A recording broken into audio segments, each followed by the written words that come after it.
Bonjour à toutes et à tous et bienvenue sur votre chaîne d'information en régional. On va parler sport durant les 7 prochaines minutes avec Guillaume Van der Schaag, le rédacteur en chef de Sprint Magazine qui est avec nous. Bonjour Guillaume. Bonjour Adrien. On va parler bien sûr de ce week-end sport. Vous n'êtes d'ailleurs pas venu les mains vides avec le numéro d'été de Sprint pour juillet-août.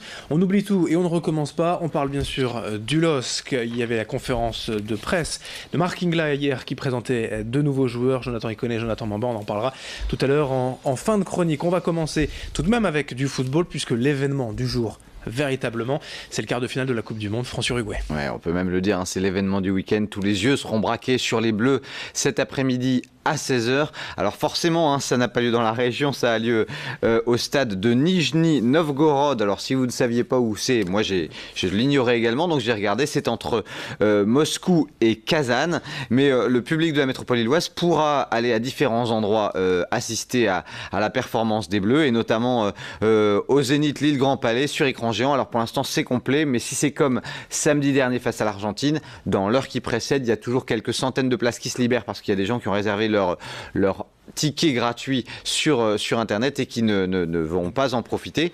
Donc voilà, ça devrait être plein en tous les cas.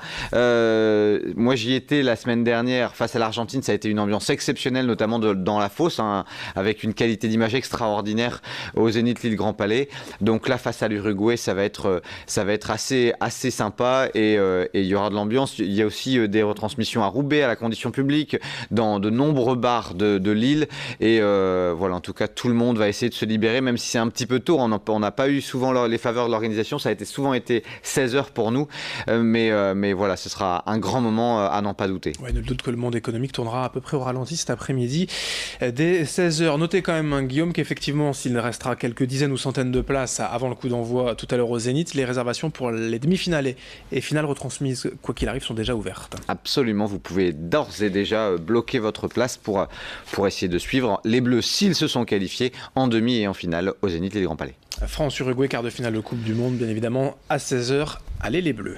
On enchaîne avec d'autres Bleus, ceux du volley cette fois, puisque la Nation League, c'est ça, a lieu au stade Pierre-Mauroy. Oui, ça a plusieurs noms, la Ligue mondiale, en tout cas le Final Six, les 6 meilleures nations du globe en volley qui s'affrontent depuis mercredi. Ça a démarré donc au stade Pierre-Mauroy, ça prendra fin ce dimanche. En ouverture de la compétition, la Russie avait pris le meilleur sur la Pologne, tandis que la France avait marqué les esprits en arrachant un succès précieux face au Brésil, alors que les Brésiliens sont quand même champions olympiques en titre.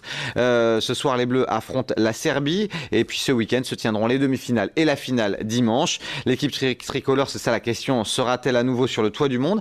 Parce qu'elle a quand même glané 3 sacres de Ligue mondiale en l'espace de 4 ans. C'est vraiment une compétition qui réussit aux hommes de Laurent Tilly, avec, on le sait, dans les rangs français, l'un des meilleurs joueurs du monde, si ce n'est le meilleur joueur du monde, Ngapet, qui a encore été brillant face au Brésil mercredi soir. Et on peut noter qu'effectivement, la Coupe du Monde de football prend beaucoup dans l'actualité sportive, mais c'est quand même un bel événement vraiment pour le stade Pierre-Mauroy. Qui plus est, le match de la France ce soir est à 20h45. On peut donc faire les deux dans la foulée, les restes des places. Oui, il reste des places, et puis visiblement c'était vraiment une très très belle ambiance. Le volleyball convient bien au stade Pierre-Mauroy. C'était les retours qu'on pouvait entendre après la première journée de mercredi, et donc en plus face à la Serbie ce soir, ça va être un beau spectacle, parce que les Serbes ils ont vraiment une grosse force collective et de gros pointus. En tous les cas, le volley au stade Pierre-Mauroy, c'est jusqu'à dimanche avec l'élite du volley mondial. Voilà, la jauge est réduite, 15 000 places au lieu des 27 ou 28 000 habituels, mais tout de même ça fait du bruit. Demi-finale et finale ce week-end, c'est à ne pas manquer un événement au stade Pierre-Mauroy.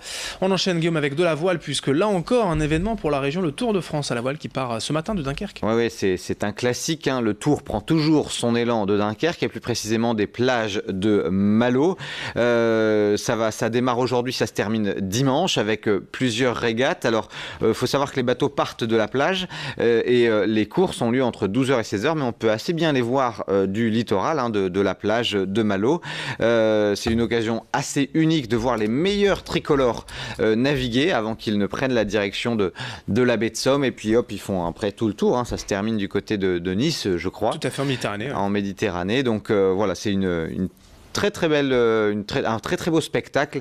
On a rarement l'occasion de voir les meilleurs comme ça sur l'eau. Et ce sont en fait des petits trimarans pour les spécialistes, des Diam 24 OD, des petits trimarans effectivement qui partent de la plage. Du coup, les régates de ce Tour de France sont visibles facilement depuis la côte, le Tour de France à la voile, départ de Dunkerque aujourd'hui et ce week-end.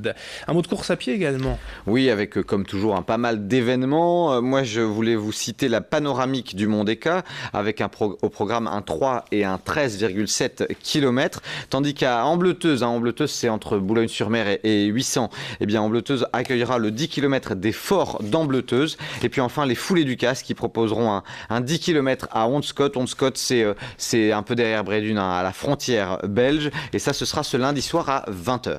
Et puis on termine avec du football. Hier avait lieu une conférence de presse de présentation de 2 nouveaux joueurs au LOSC. Oui, on va rappeler quand même que le LOSC a été rassuré sur son sort depuis le 5 juin dernier suite à la décision de la DNCG. On va rappeler qu'ils avaient fait le pari de la stabilité en conservant Christophe Galtier. Et puis, il fallait quand même concocter une équipe compétitive pour la saison prochaine pour ne pas revivre une saison noire. Plutôt calme, les dirigeants lillois au départ du mercato estival. Ça y est, ils sont passés à l'offensive avec plusieurs joueurs qui ont signé cette semaine.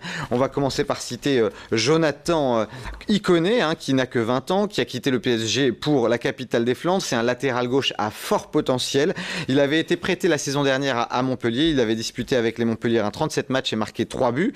Et donc ça, c'est plutôt une bonne recrue. Il connaît. Il y a un autre joueur très offensif, celui-là, qui a été recruté. C'est un Jonathan aussi. Il s'appelle Jonathan Bamba. Il a rejoint Lille cette semaine. La direction du LOSC a trouvé les bons arguments pour convaincre ce joueur qui était assez convoité. Un joueur qui vient de Saint-Etienne. Alors, l'ironie du sort, c'est que à l'époque où Christophe Galtier était à Saint-Etienne, Jonathan Bamba n'avait pas forcément la confiance de Christophe Galtier, mais depuis, il a déclaré dans différents médias que Jonathan Bamba avait bien grandi, avait pris beaucoup de confiance et avait mûri dans son jeu. Avec Saint-Etienne la saison dernière, Jonathan Bamba a signé 8 buts et 7 passes décisives avec les Verts, donc c'est un recrutement intéressant. On va aussi citer, parce que c'est en cours de finalisation, il y a une négociation qui dure un peu, mais ça va se faire, c'est Loïc Rémy, l'international français. Loïc Rémy qui a quand même marqué la bagatelle de 72 buts, je crois 30 avec Nice en l'espace entre 2008 et 2010 et 42 avec l'Olympique de Marseille entre 2010 et 2013. Et puis c'est un joueur qui a été international, qui a porté le maillot des Bleus sous l'ère Domenech, et donc c'est aussi une très belle recrue. Merci Guillaume pour toutes ces infos. Il est temps de conclure. Je rappelle quand même que le Sprint Magazine de cet été est sorti avec notamment une belle interview de Gervais Mertel qui a quitté la présidence du RC Lens. Merci Guillaume et bon week-end. Bon week-end à tous et allez les Bleus.